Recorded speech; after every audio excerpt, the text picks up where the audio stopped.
Para a palestra dessa noite, teremos como reflexão o tema Herculano Pires em debate. E como expositor, temos o prazer de receber os amigos Antônio de Pádua e Jomar Gontijo. Jomar é presidente do GEEC e professor e colaborador daqui da casa. Antônio de Pádua é aposentado, participa de reuniões mediúnicas aqui na Casa Espírita, mestre Erasto. É um dos ícones do movimento espírita de Divinópolis, incansável trabalhador. Portanto, Jomar e Antônio, sejam bem-vindos e um bom trabalho. Novamente, boa noite a vocês, boa noite também aos internautas que vão nos ouvir. Hoje é uma noite especial porque talvez nós vamos apresentar para vocês, pela primeira vez, uma personalidade extraordinária que talvez vocês ainda não conheceram. Levanta a mão quem já ouviu falar de Herculano Pires. Levanta a mão. Realmente pouquíssimas pessoas. Eu acho que eu contei umas 10 pessoas. Então, na verdade, a minha tarefa aqui, do Antônio principalmente, vai ser contar para vocês um pouco de quem que foi Herculano Pires, o que ele fez, qual a importância dele na história do movimento espírita, e quisera eu motivá-los a ler pelo menos um livro de Herculano Pires, né? Se a gente conseguir fazer com que cada um escolha pelo menos um livro do Herculano para ler e tentar entender, eu acho que já está feito o nosso trabalho aqui, a gente já vai se sentir recompensado. Só antes de falar um pouco de Herculano, em setembro agora ele teria completado 105 anos. Tá? Ele nasceu em 1914 e ele desencarnou em 79, então eu estava com 8 anos, então eu não o conheci pessoalmente.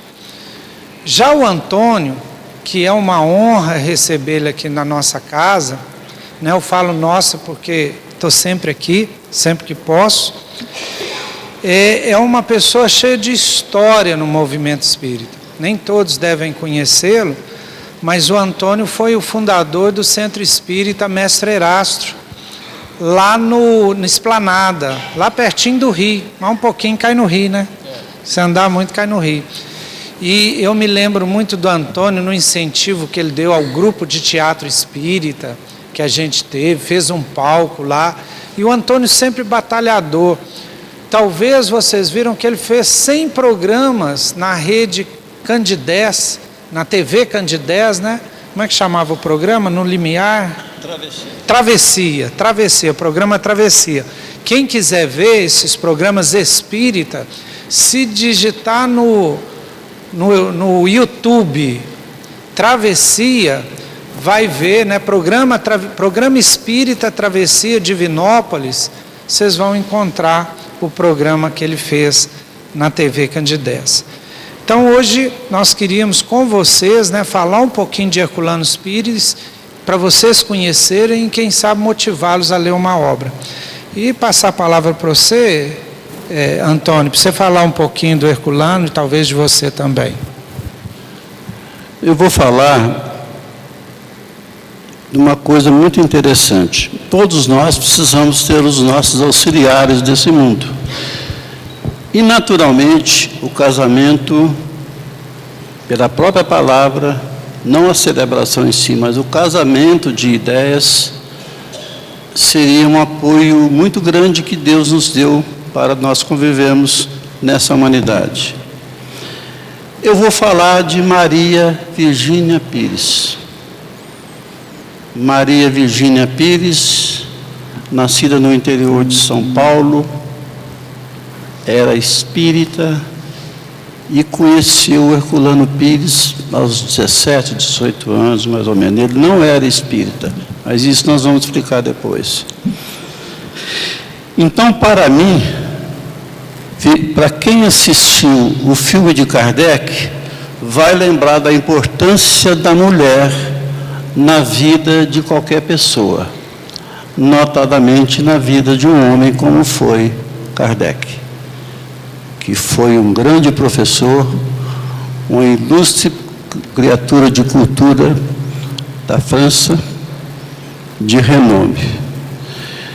Então, fazendo uma comparação, eu quero dizer o seguinte: Amélie Gabrielle Rudet, que é a esposa de Kardec, foi para o Kardec, assim como nós vamos apresentar a vocês agora a Virgínia Pires, Maria Virgínia Pires. Essa mulher extraordinária, que estava sempre com um sorriso aberto.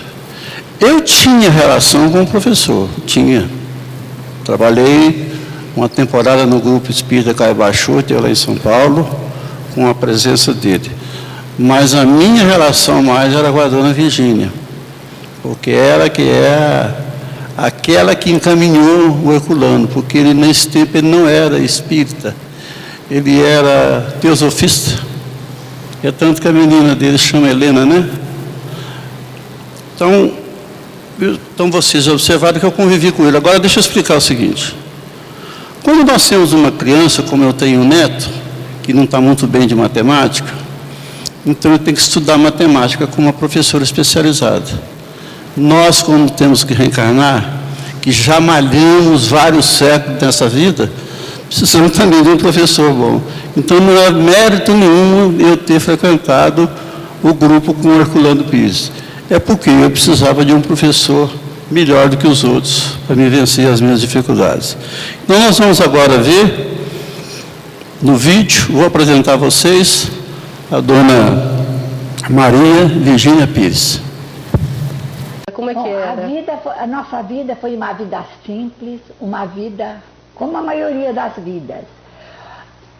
O trabalho maior, em todas as horas que ele teve livres e possíveis de consegui-las livres, foi na divulgação do Espiritismo. Ele ficou espírita aos 20 anos. Durante a mocidade, quando menino, a família dele era muito católica em Avaré, e ele foi até Coroinha. Um pouco maior, ele foi socialista, era preocupado com a melhoria da pobreza, com a melhoria de vida das pessoas. Depois ele foi teosofista, eu acho que com uns 17, 18 anos, ele conheceu o teosofismo através de um primo dele. Ele foi durante um bom tempo teosofista. Eu não o conhecia ainda. Aos 20 anos, ele leu o Livro dos Espíritos. E aí tornou-se um espírita convicto. Foi muito agradável, nós moramos 6 anos lá. A vida diferente de Cerqueira César não foi tanto, porque o Herculano, a única mudança era mudar de cidade. Sempre nas horas vagas ele trabalhou pelo espiritismo. Lá eu lembro dos congressos espíritas que ele promoveu, das reuniões espíritas. O trabalho dele sempre foi com o espiritismo. A preocupação maior dele, a vida toda, foi divulgar o espiritismo, porque ele achava que isso era um modo de ajudar da melhor maneira o próximo. Em Marília, a gente frequentou muitas reuniões, que agora eu nem lembro os nomes dos centros. Nós tivemos jornal diário lá, era o Diário Paulista. No Diário Paulista sempre tinha uma coluna espírita, era sempre a favor do espiritismo. A única coisa interessante que eu lembro, uma das coisas interessantes, foi no tempo da guerra, que o jornal ele começou a combater o câmbio negro. E o jornal começou a perder assinantes. E perdia hoje, perdia amanhã, e os assinantes diminuindo, porque os anunciantes, não os assinantes, os anunciantes, Então ele me disse, a turma não gosta que combata o câmbio negro. Eu falei, meu Deus, e a gente com tantos filhos, com uma família tão grande, eu acho que era melhor você não combater tanto o câmbio negro. Ele falou, você está enganada, porque o trabalho do jornalista e do espírita é defender o povo.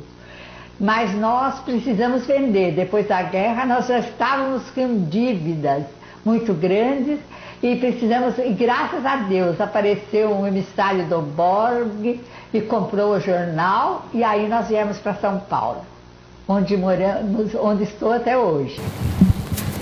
Bom, essa é a dona Virgínia, sempre esse jeito interessante de conversar com a gente, e naturalmente depois das reuniões a gente subia para comer um bolo de chocolate, né?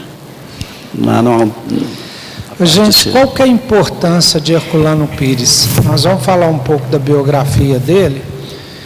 Eu não sei se você sabe, o Kardec, quem já viu o filme de Kardec? Levanta a mão. O filme de Kardec vocês já viram, né? O filme de Kardec tem mais gente que viu, nem todo mundo viu.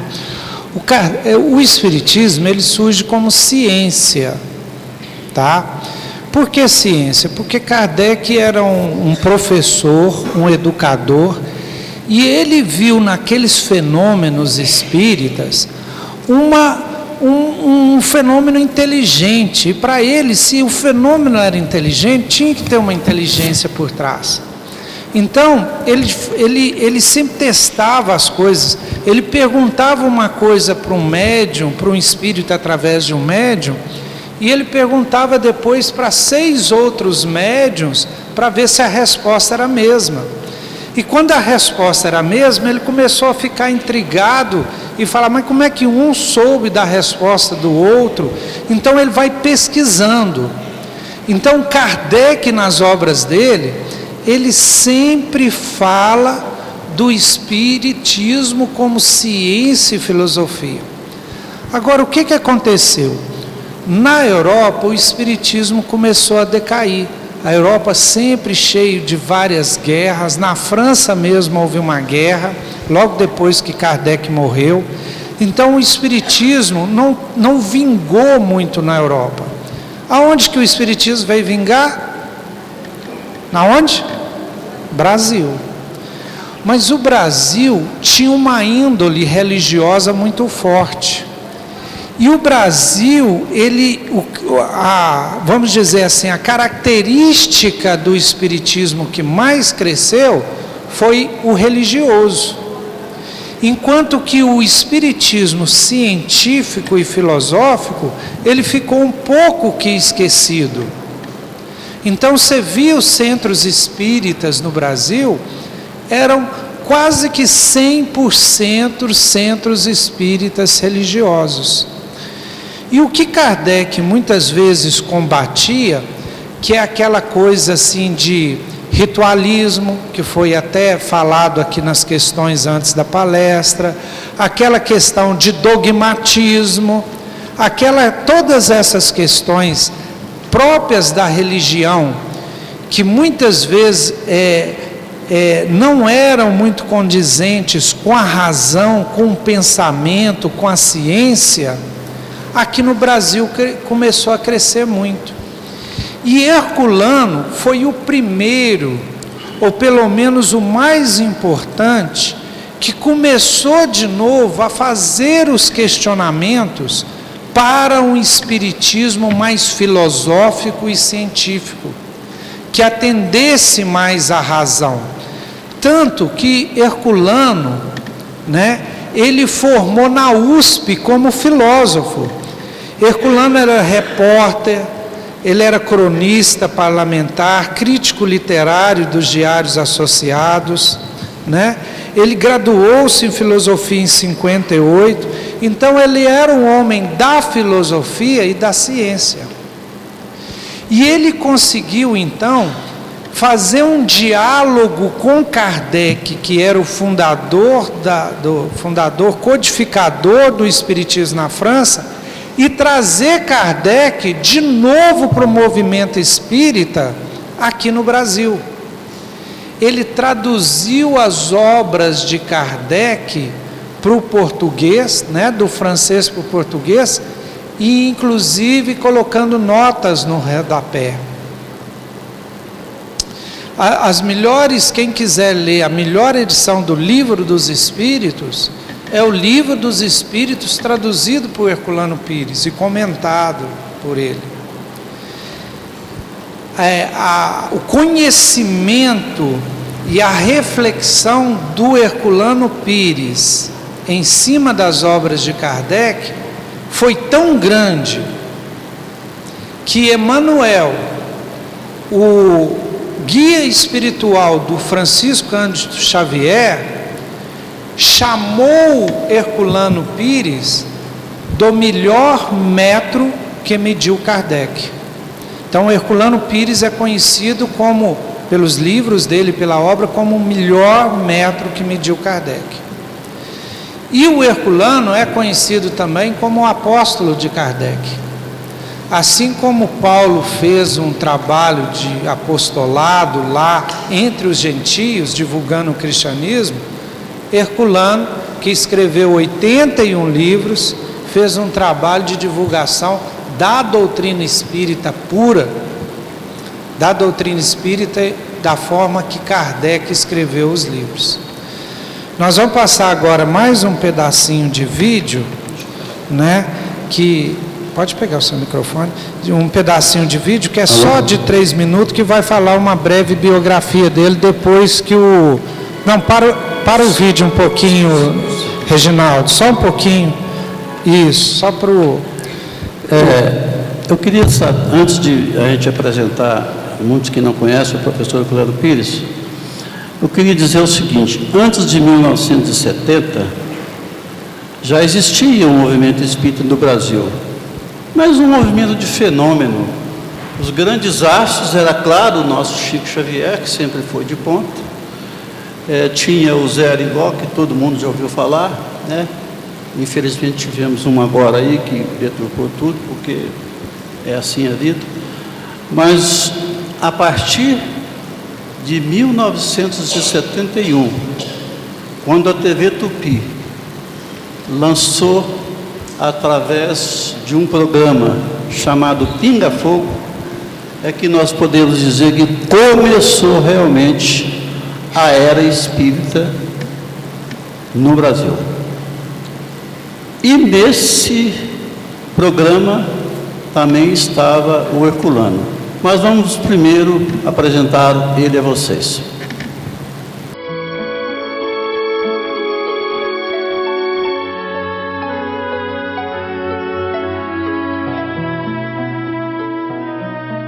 Homem de múltiplos talentos, José Herculano Pires destacou-se no jornalismo, na filosofia, na literatura, na pedagogia e principalmente na seara espírita. Conhecido na Terra como a maior inteligência espírita contemporânea, Herculano também foi considerado pela espiritualidade um dos grandes defensores do pensamento espírita. Eu queria lembrar a existência no meio católico também de psicografia, do fenômeno psicográfico. As edições paulinas aqui de São Paulo, há questão de uns 5 anos mais ou menos, publicaram um livro muito curioso, chama-se O Manuscrito do Purgatório. É um livro recebido na Espanha, num convento da Espanha, por uma freira. E ela recebeu o livro através do espírito de outra freira que havia morrido no próprio convento. Sua leal tradução e interpretação das obras kardecianas contribuíram para a divulgação e para o fortalecimento da doutrina no Brasil, conquistando ainda o respeito de cientistas e de militantes de outras correntes filosóficas. A vocação literária de Herculano foi revelada ainda na infância, quando aos 9 anos de idade compôs seu primeiro soneto. Apaixonado pelas letras, Herculano dedicou-se a elas na vida adulta, colaborando em jornais diários de São Paulo e do Rio de Janeiro. Dirigiu por 6 anos o Diário Paulista e foi eleito presidente do Sindicato de Jornalistas de São Paulo. Graduado em Filosofia pela Universidade de São Paulo, o jovem acadêmico destacou-se por sua linha de pensamento forte, racional, tornando-se referência entre seus pares.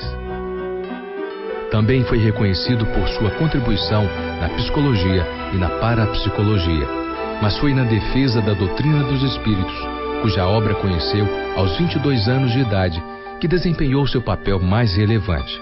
Autor de 80 livros, lutou para demonstrar a consistência do pensamento espírita e valorizar os aspectos crítico e investigativo originalmente propostos por Allan Kardec. Defensor da pureza doutrinária, dedicou sua existência à preservação do espiritismo, recebendo mais tarde o título de Apóstolo de Kardec. Na vida pessoal, Herculano construiu um lar cristão. Ao lado de Maria Virgínia, formou uma família de 4 filhos: Helena, Heloísa, Herculano e Helenilda. Em 65 anos de existência, deixou um legado de amor, tornando-se único na sua multiplicidade. Sua cultura humanista contribuiu com o progresso social. Já sua crença na imortalidade do espírito ajudou a libertar o ser humano do medo do futuro. É exatamente por isso que a expressão de Emmanuel lhe cai tão bem. Herculano Pires será sempre o metro que melhor mediu Kardec. Sobre essa frase do Herculano, eu queria dizer o seguinte: veja que Emmanuel fala que é o melhor método que mediu Kardec. Ele não é o melhor conhecedor do Espiritismo, que aliás ele sempre dizia: nós só vamos conhecer a doutrina no mundo espiritual. O Espiritismo está só há 150 anos no mundo.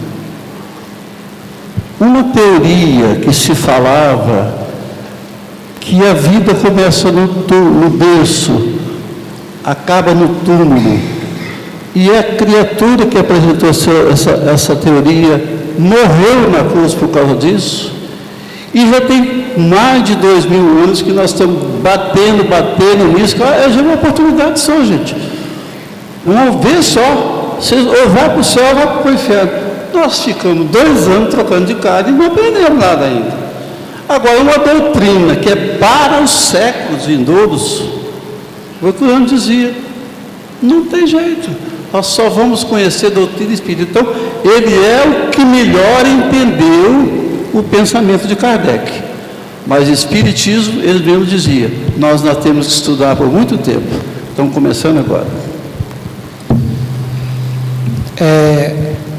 Vocês viram ali que ele começa a escrever com 9 anos de idade.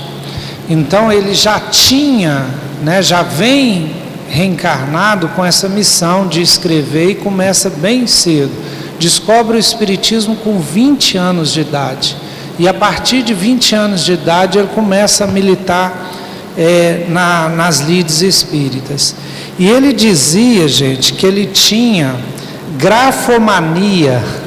O que é grafomania? Ele tinha vontade de escrever, ele escrevia de manhã, de noite e tal. E o mais interessante dele é que ele dialogava com todos os pensadores. Como ele era filósofo, ele conhecia todos os pensadores, desde os materialistas, aos cristãos, aos modernos, aos antigos. E quando ele escreve os seus livros, são até livros assim difíceis de ler, porque ele cita todos esses filósofos e faz essas comparações. E o que acontece? Se a gente estuda a história do Espiritismo, ou do movimento espírita, se vocês querem, a gente percebe uma encadeação muito interessante de Kardec, codificador, o primeiro livro espírita é o Livro dos Espíritos.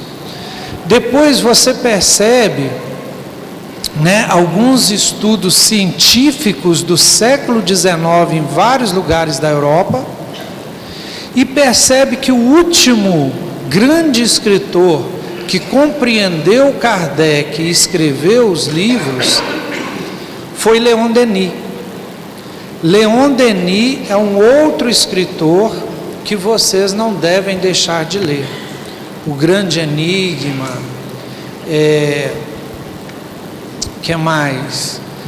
O Enigma no Invisível, São livros fantásticos que fazem esse resumo e entram no século XX. Mas ele já era muito velhinho no início do século XX, ele não deu continuidade. E aqui no Brasil, né, começou-se com Chico Xavier, né, na primeira metade do século XX, algumas obras, mas só psicografia, e não havia nenhum outro grande pensador que pudesse dar continuidade nessa produção de conhecimento científico e filosófico espírita. E Herculano começa. Então a gente vai mostrar ainda nos estudos de hoje alguns dos livros do Herculano que começa a se pensar espiritismo. Hoje, século 21, a gente vê que o espiritismo está bem mais equilibrado. Enquanto existe, por exemplo, muitos centros espíritas que desenvolvem muito o lado religioso. O que é o lado religioso? É o lado do consolo. Muitos vieram aqui para ter consolo. Muitos vieram aqui para receber um passe. Muitos vieram aqui talvez para ver uma mensagem de consolo de algum espírito. É importante, mas não é assim que a gente vai avançar no século 21. A gente precisa da filosofia e principalmente da ciência. Então hoje, por exemplo, só falando de Minas, nós temos a AMENG, Aliança Médico Espírita de Minas Gerais. São médicos, psicólogos, todos os profissionais da área da saúde que fazem um trabalho extraordinário dentro da ciência, mas mostrando a realidade e a verdade dos conceitos espíritas. Nós temos, por exemplo, no Brasil, a Liga de Historiadores e Pesquisadores Espíritas. Então hoje já existem muitas dissertações espíritas, muitas teses espíritas, defendidas em universidades não espíritas, né? Em universidades normais, públicas, em São Paulo, em Minas Gerais. Então o espiritismo começa a avançar também no estudo da ciência, dentro da ciência. Isso é importante para a gente. Nós trouxemos no CETESP aqui, por exemplo, não me lembro se no 4º ou no 3º, estudo científico a respeito do passe em pacientes que estão em estados terminais, em pacientes dentro de hospitais. E aí aqueles estudos científicos estatísticos. Pega 50 pacientes que tomam passe e 50 pacientes que não tomam passe. Qual o resultado? Quem tomou passe teve melhora? Qual a quantidade de melhora? Então é estudo dessa forma para que a gente realmente comprove cientificamente a importância do passe. Quem começou tudo isso? Herculano. Herculano começa esse movimento de tentativa de voltar novamente o espiritismo, ao movimento espírita brasileiro, para aquela origem que ele teve lá na França, de um espiritismo mais filosófico e científico. Bom, o próximo vídeo agora é muito curto, vocês prestem bastante atenção, que é uma revelação extraordinária de Chico Xavier, nesse programa Pinga Fogo, que fala desse programa, e eu tirei, porque é muita coisa que a gente sabe, eu teria que ficar uma semana falando sobre isso, né? Então nós queremos mostrar para vocês apenas um lance pequeno de 45 segundos, de um esclarecimento muito interessante sobre a mediunidade. Isso no programa, e foi o Emmanuel que soprou para o Chico Xavier para falar isso. Então vamos à próxima mensagem. De cultura, o livro é mesmo um instrumento de cultura extraordinário, e que é, vamos dizer, um instrumento que está entre este mundo e o outro mundo. É tão importante que o primeiro livro que veio para a humanidade, vamos dizer, é um livro do mundo espiritual, um livro de pedra, que foi os 10 mandamentos. Psicografia de Moisés. Eu não sei se vocês entenderam o vídeo, entenderam? Estava muito confuso. Chico começa a falar do primeiro ato mediúnico, né? A primeira psicografia. Aí o Herculano fala dos 10 mandamentos, né? Num livro de pedra, foi o primeiro psicografia que a terra recebeu registrado assim, foi os 10 mandamentos. E o médium foi Moisés. O médium subiu na montanha e psicografou os 10 mandamentos.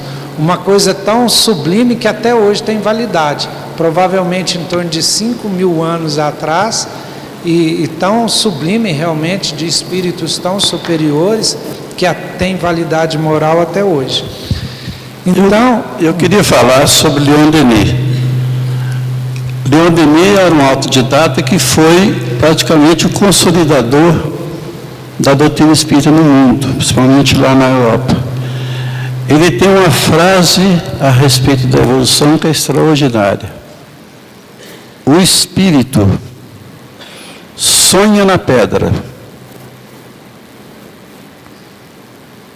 agita-se no animal, quer dizer, agita-se no animal e desperta no homem. Não, dorme na pedra, sonha no vegetal, agita-se no animal e desperta do homem. Se o espírito está despertando do homem, quando a gente desperta, a gente vai fazer o quê? Vamos trabalhar, vamos lidar, vamos cuidar. Então, se vocês guardarem isso, já está muito bom.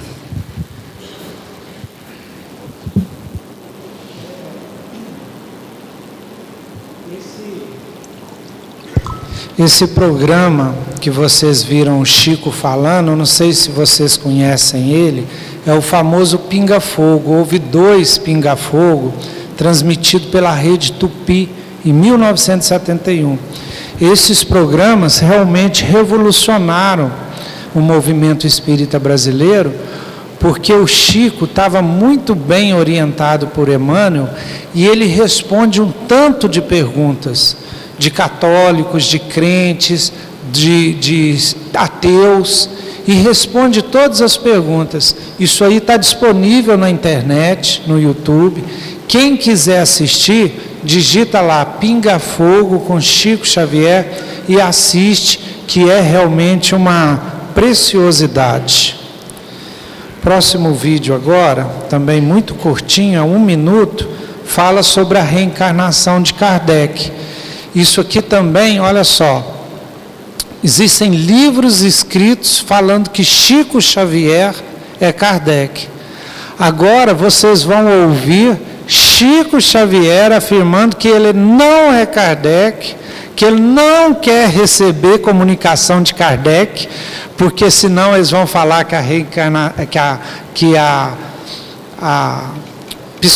psicografia não é dele e tal, que ele não se sente honrado para nem receber, e ele revela isso, e o pessoal fica no maior debate, Chico é Kardec, Chico não é Kardec. Olha o que Chico fala e o que Herculano Pires fala para Chico. Na verdade, Herculano Pires, deixa eu ler aqui para vocês, ele tinha, durante 4 anos, ele manteve no jornal uma coluna com Chico Xavier, sobre o título Chico Xavier pede licença, e ele fazia essa coluna em parceria com o Chico. Então ele era muito amigo do Chico. Escutem esse diálogo, tentem entender para vocês verem que legal que é. Existe alguma notícia, já que se fala tanto do plano espiritual, sobre a reencarnação de Kardec aqui no Brasil ou em algum outro país?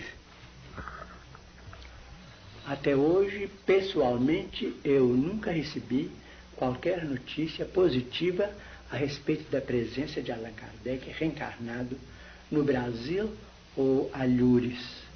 Entretanto, eu devo dizer que, em se tratando destes vultos veneráveis do nosso movimento, seja do cristianismo, seja do espiritismo, pessoalmente eu tenho muito receio de receber qualquer notícia, porque temo pela minha fragilidade e estimaria não ser o médium de notícias tão altas. Excelente, Chico, essa resposta, porque infelizmente há por aí uma onda de reencarnações de Allan Kardec, sabe? Infelizmente há. Nós sabemos que isto são perturbações que ocorrem no movimento espírita em virtude da invigilância dos médiuns e da falta mesmo de compreensão de grande parte dos nossos companheiros no tocante à significação de uma personalidade espiritual como a de Kardec, né? De maneira que a sua resposta é também para nós de um valor inestimável. Pensamos, muito obrigado, pensamos que quando Allan Kardec surgir ou ressurgir, ele dará notícia de si mesmo pela sua grandeza, pela presença que mostra. E não para entrar em detalhes sobre essas questões de personalidade, nós queremos apenas mostrar um fato histórico que aconteceu há 47 anos, quando o Chico faz um pronunciamento desse, e Herculano Pires, ótimo você ter falado sobre isso, Chico, nós vamos botar uma pedra sobre isso, de que você foi Allan Kardec. E vocês sabem que até hoje ainda se discute esse assunto. Já era para ter resolvido há 47 anos atrás. Na verdade, não tem o vídeo, tem só o áudio, é porque de 71 a 74, ele comandou um programa de rádio chamado No Limiar do Amanhã. E ele entrevistava as pessoas e respondia perguntas nesse programa de rádio. Mas eu quero dizer também para vocês que ainda estou procurando, porque a Paideia existe até hoje e eu tenho relacionamento com a neta dele, que é a Tatiana. E eu pedi a ela que procurasse, nem que seja na Tupi, e eu acho que ela tem os originais em cassete gravado, porque do pinga-fogo de 3 ou 4 horas, nós temos só 1 hora e pouco. E não sei por que Caracas d'Água cortou exatamente isso, mas a Tatiana ficou de olhar para mim, ver se grava, nós apresentaremos numa nova oportunidade. Porque é o seguinte, a fala é uma coisa, mas hoje com esse negócio de fake news, né? Agora você mostrar a fala e a imagem, já reforça um pouco mais. Bom, não temos muito tempo e eu queria agora mostrar alguns dos trabalhos do Herculano Pires. O Antônio vai mostrar também depois alguns dos livros que ele trouxe aqui e depois vai mostrar uma psicografia do Herculano Pires e vamos encerrar com uma última mensagem com um texto do Herculano Pires para vocês conhecerem um pouco do que o Herculano Pires escrevia. O primeiro livro que eu queria mostrar é esse livro aqui, ó, Curso Dinâmico do Espiritismo, o Grande Desconhecido. Herculano Pires afirmava que o Espiritismo não era conhecido pelos próprios espíritas. Infelizmente, eu acho que ele tem razão. E até hoje os espíritas não conhecem o Espiritismo. Muitos ainda acham o Espiritismo simplesmente uma religião. E outros ainda acham que o Espiritismo é a religião do futuro. E na verdade, quando a gente conhece o Espiritismo profundamente, a gente vai entender, como Leon Denis entendeu, que perguntaram para o Leon Denis, você sabia disso? Perguntaram para ele se o Espiritismo era a religião do futuro. Leon Denis, naquela sapiência, sabedoria dele, falou assim: o Espiritismo é o futuro das religiões. Olha só. Porque quando a gente pensa em religião no futuro, você ainda está naquela ideia de religião. Eu até acredito, nem sei se religião vai um dia acabar, porque religião vem de crença, você acreditar em alguma coisa, ou ter crença em alguma coisa. O Espiritismo, pelo contrário, ele quer eliminar as crenças. Ele quer que aquele domínio que antigamente era das religiões também passe para um domínio da ciência e da filosofia. É a ciência e a filosofia adentrando no domínio da alma, do mundo espiritual, de Deus. Então, com o Espiritismo surge um novo processo de conhecimento que é diferente das religiões. que são regidas por crenças, por dogmas, né? Como eu disse a princípio, quando a gente é aluno repetente, precisa de um bom professor. Então, esse livro aqui foi me dado pelo próprio professor Herculano Pires no dia 2 de julho de 1977. Meu filho que está aí tinha um ano só. Esse livro extraordinário chama Agonia das Religiões. E nós estamos vendo hoje essa luta que está acontecendo com as igrejas. É dinheiro para cá, é poder para lá, é uma série de coisas. E eu só vou falar sobre esse livro aqui na coisa da capa dele. É um livro pequeno, mas extraordinário. A agonia das religiões é um fenômeno cíclico da história da civilização. As religiões são seres sociais que nascem, crescem e morrem. São corporificações dos anseios de transcendência inatos do homem. Por que motivo podemos afirmar que as religiões do nosso tempo estão agonizando? O que virá depois delas? Esse livro responde a essa indagação através de penetrante estudo do desenvolvimento e a decadência das religiões contemporâneas. Já que você leu um pouquinho, eu vou ler um pouquinho também. Olha o que ele fala no livro Curso Dinâmico de Espiritismo. Todos falam de Espiritismo bem ou mal, mas ninguém o conhece. Geralmente o consideram como uma seita religiosa comum carregada de superstições. Durante muito tempo ele foi encarado com pavor pelos religiosos e viam nele uma criação diabólica para a perdição de almas. Hoje a situação mudou. As pesquisas de fenômenos mediúnicos invadiu as maiores universidades do mundo. Não se pode negar que é uma coisa séria, mas definir o espiritismo não é fácil, porque ninguém o conhece. Ninguém acredita que precisa estudá-lo. Pensam quase todos que se aprende a doutrina ouvindo os espíritos.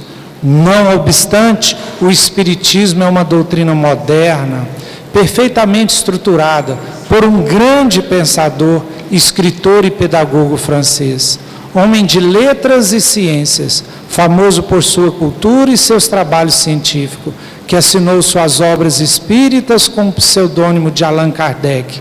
Saber isso é saber alguma coisa a respeito, mas está muito longe de saber tudo.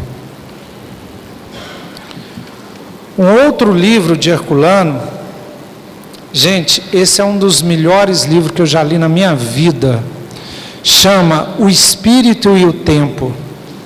Ele faz um estudo antropológico das religiões e do espiritismo e das concepções de Deus através da história da humanidade. Ele começa lá ele chama horizonte cultural, lá no horizonte cultural das tribos e chega até o horizonte cultural da ciência. Então é um livro fantástico que eu recomendo a todos para ler. O próximo é Visão Espírita da Bíblia, um livro fininho, mas que vai realmente separar o joio do trigo, porque um dos problemas mais sérios é que a Bíblia, principalmente o Antigo Testamento, está misturado as leis divinas que estão lá, como os 10 mandamentos, que não sofreu daquela época até hoje quase nada, mas das leis humanas que Moisés e outros colocaram lá. Porque se você lê a Bíblia, e eu já tentei ler ela, o Antigo Testamento, você não consegue, você vai ver coisa lá de 5.000 anos atrás que não faz nenhum sentido hoje, né? Normas humanas lá, para começar com apedrejar as adúlteras e tantas outras que tem lá que não faz sentido hoje em dia. No entanto, tem parte muito bonita, muito bela e imperecível, que é a parte divina. Herculano ajuda a separar isso nesse livro. Quer falar de algum dele?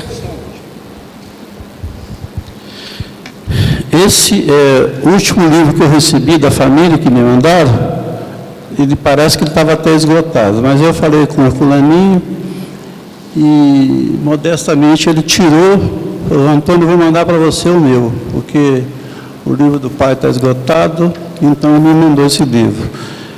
Herculano Pires, o Apóstolo de Kardec. Quando o Herculano desencarnou, eu não estava na reunião, aí, porque eu morava num outro bairro lá em São Paulo. Aí eu fui lá com a dona Virgínia para dar os sentimentos a ela, e estava lá o Jorge Rezende. E, gente, depois de quase 50 anos, o Jorge Rezende estava lá conversando com a dona Virgínia, provavelmente rascunhando esse livro. Então, eu não sou tão velho assim não, mas é até esquisito, né? Há quase 50 anos atrás, eu vi o sujeito dando os primeiros rascunhos do livro, e agora tem uns 4, 5 meses, eu recebo esse livro.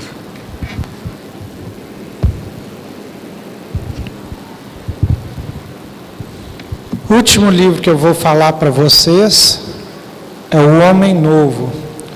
O homem que surge a partir da vivência do espiritismo na sociedade, né? Como é que o conhecimento espírita transforma o homem?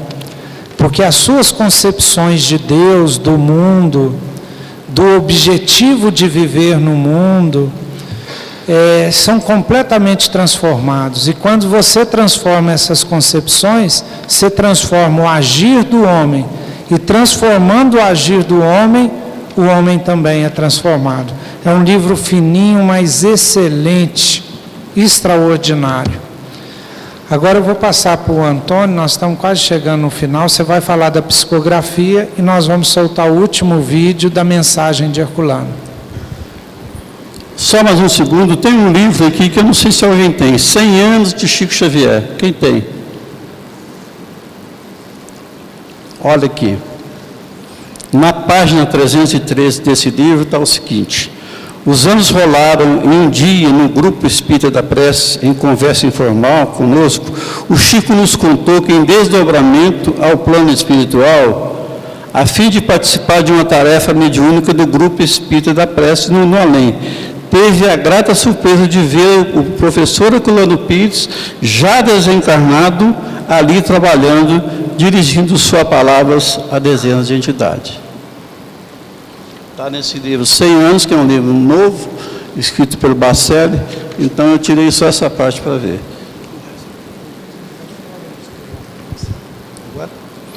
Bom, pessoal, para culminar, páginas amarelas, doada a mim pela Maria Virgínia Pires. O professor Herculano estava tomando banho, quando deu um súbito ataque nele, e ele foi levado imediatamente para um hospital próximo da Rua Bacelar 505, era onde ele morava. Enquanto ele estava chegando lá, aconteceu isso daqui na reunião mediúnica da casa dele. Ele morava no sobrado, embaixo era o garagem e a gente participava das reuniões mediúnicas. E em cima morava a dona Virgínia, que depois da reunião a gente ia para lá. Primeira mensagem: Jesus, nosso Mestre, nas vibrações de amor, paz e resignação, que as nossas orações de pensamentos voltados ao nosso querido irmão, professor Herculano Pires, na despedida dos que cá ficam, sejam os dias futuros de confiança naquilo que pregamos, em palavras e exemplos, de prosseguir na luta em defesa dos postulados kardecianos, no prosseguimento das tarefas mediúnicas com Jesus e Kardec, na vivência das reuniões do Grupo Espírita Caibá Chútil, agora enriquecido com a pureza do espírito do próprio Herculano, que não pede apenas preces, mas continuidade do trabalho, compreensão, entendimento na nova casa, cujo patrimônio representa parte de um ideal filosófico em torno da doutrina.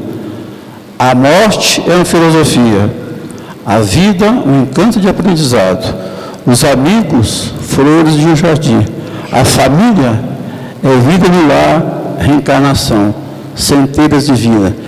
Essa mensagem aqui foi atribuída a Caibachuto.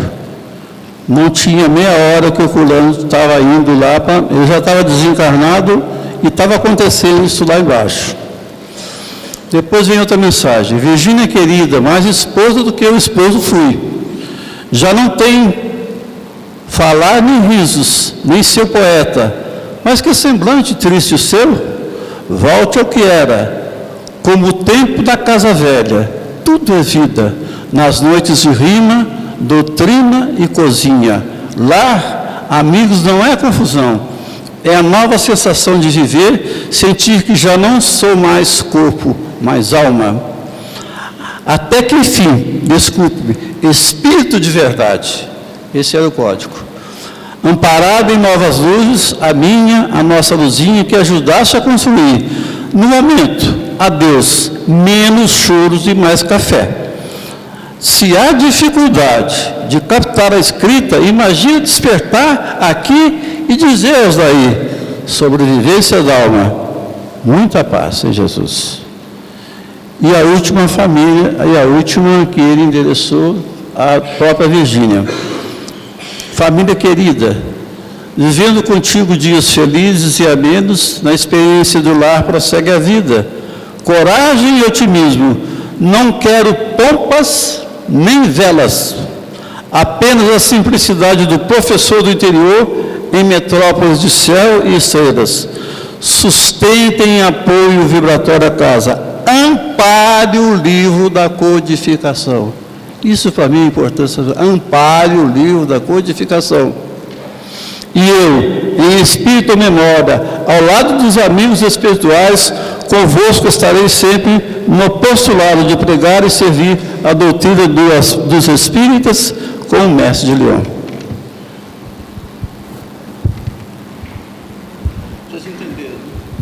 Vocês entenderam, né? Meia hora antes dele chegar lá no hospital, ele já estava dando comunicação. E o mais interessante, por um médium sem experiência nenhuma. Um médico completamente inexperiente. Ele foi provar justamente um médico que não tinha experiência, ele comunicou por ele.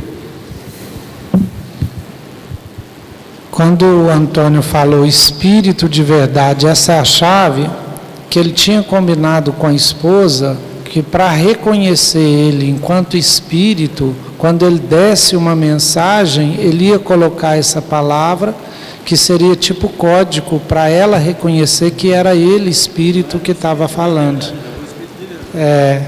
Então, olha para você ver quanto o espírito é superior, para meia hora depois do desencarne, já passar uma mensagem psicográfica por um médium inexperiente, e que ali colocasse uma, vamos dizer assim, alguma coisa que provasse a identidade dele. A gente agradece vocês e nós vamos terminar o estudo agora com uma mensagem de 40 segundos de um texto escrito pelo Herculano. Pode rodar o vídeo aí que é o finalzinho.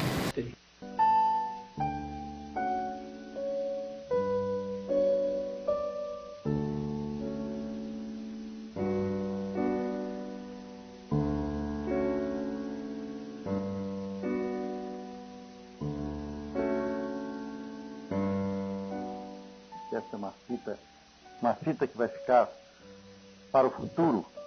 Eu nunca pensei que tivesse a oportunidade de falar para o futuro.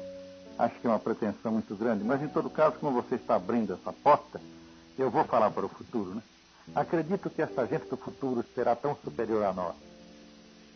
Terá tantas possibilidades maiores diante dela, que essa gente do futuro dispensaria qualquer palavra de estímulo de nossa parte.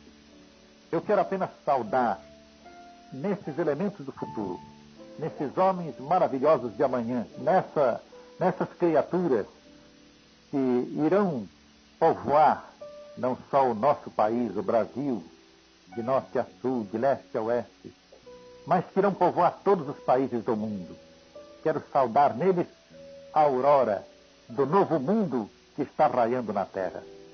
E quem sabe, Regine, se nós teremos a esperança de estar também presente nessa humanidade nova.